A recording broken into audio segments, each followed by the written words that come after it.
बपुधारी।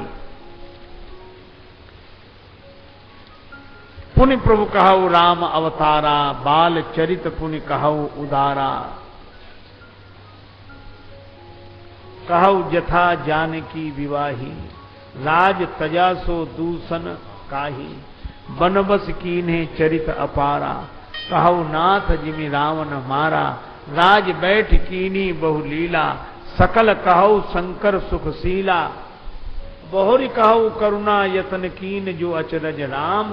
प्रजा सहित रघुवंश मन किमि गवने निज धाम। और जो प्रभु मैं पूछा नहीं हो, सो दयालु राखौ जनि गो। जो कृपालु पूछा नहीं होई, सो दयालु। जो प्रभु मैं पूछा नहीं होई, सो दयालु जनि राखौ गोई। आरत गूढ़ तत्व न साधु दुरावही, आरत अधिकारी जहां पावही।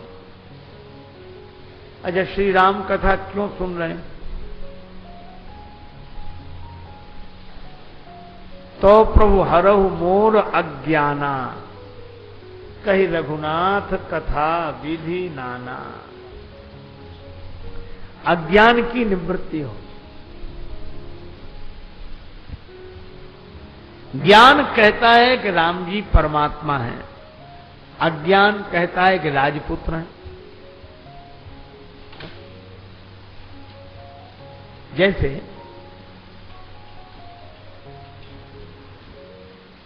कोई पाषाण प्रतिमा में भगवान को देखे, सच्चे अर्थ में वही ज्ञानी है।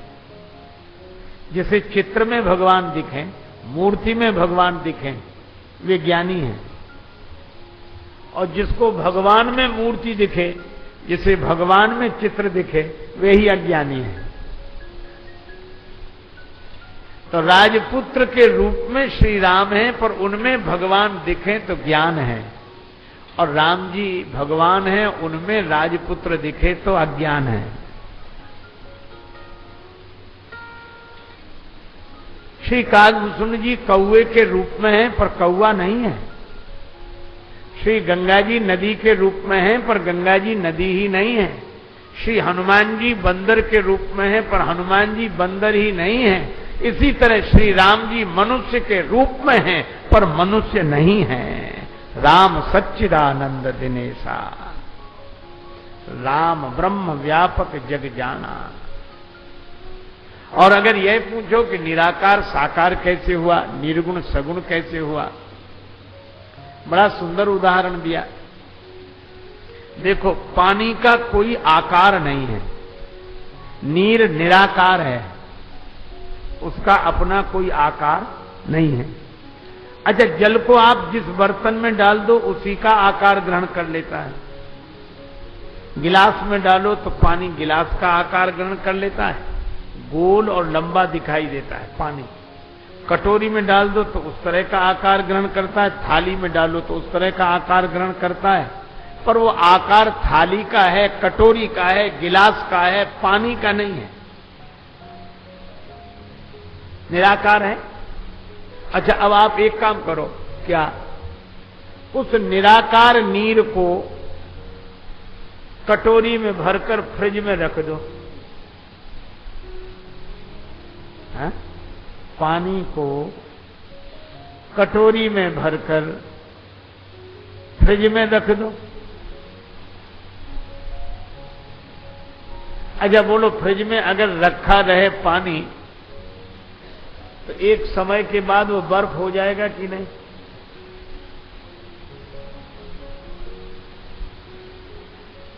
पानी को कटोरी में भर के फ्रिज में रखो तो एक समय बाद वह बर्फ हो जाता है। और पानी है निराकार और बर्फ है साकार। तो निराकार पानी को साकार बर्फ बनाने के लिए पानी में कुछ मिलाना पड़ा क्या? नहीं मिलाना पड़ा। कटोरी में भरकर फ्रिज में रखना पड़ा, तो वह साकार हो गया कि नहीं? इसी तरह वह निराकार ब्रह्म, वह निराकार परमात्मा, उसको आप अपनी भक्ति निष्ठा की, अपनी भक्ति भावना की कसौटी में देखो भाई, जय हो, जय श्री राम, जय सीताराम। फिर दोहरा रहा हूं, जैसे निराकार पानी को कटोरी में भरकर फ्रिज में रख देने से वह साकार बर्फ बन जाता है, इसी तरह उस निराकार परमात्मा को अपनी भक्ति भावना की कटोरी में भर के निष्ठा के फ्रिज में रख दो तो निराकार साकार हो जाएगा। यही है कथा है। जो गुण रहित सगुण सोई कैसे, जल हिम उपल बिलग नहीं कैसे।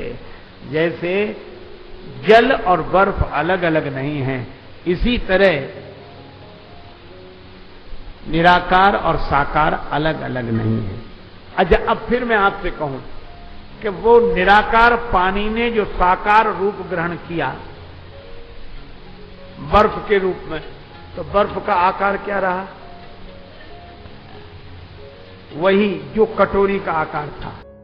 कई बार लोग अपने मन की शिकायत करते हैं कि महाराज हमारे मन में नेगेटिव थिंकिंग बहुत आती है, नकारात्मक विचार बहुत आते हैं। एक सज्जन आए, हमसे कहने लगे हमारा मन बहुत खराब होता है। तो मैंने जब उन्होंने कहा कि मेरा मन बहुत खराब होता है, हमने कहा हमारा भी होता है, चर्चा बंद करो, भगवान का नाम लो, काहे को परेशान। संसार में कौन ऐसा है? अच्छा देखो, हम आपसे एक बात पूछें, छोटा सा उदाहरण है। आदमी जब से युवक हुआ है तब से उसके दाढ़ी बाल निकलने शुरू हुए कि नहीं? है परेशानी कि नहीं? हर तीसरे चौथे दिन निकल आते हैं। तो आप ये भगवान से शिकायत करने गए कि प्रभु क्या झंझट दे दिया, हम तो बड़े परेशान हैं इनके मारे। अच्छा, किसी महात्मा से उपाय पूछने गए कि हम क्या करें? आप करते क्या है? जैसे ही दाढ़ी बाल निकलने शुरू होते हैं अपना शस्त्र तैयार रखते हो, बनाकर ठीक कर ले, तो फिर जब निकलेंगे तब देखी जाएगी।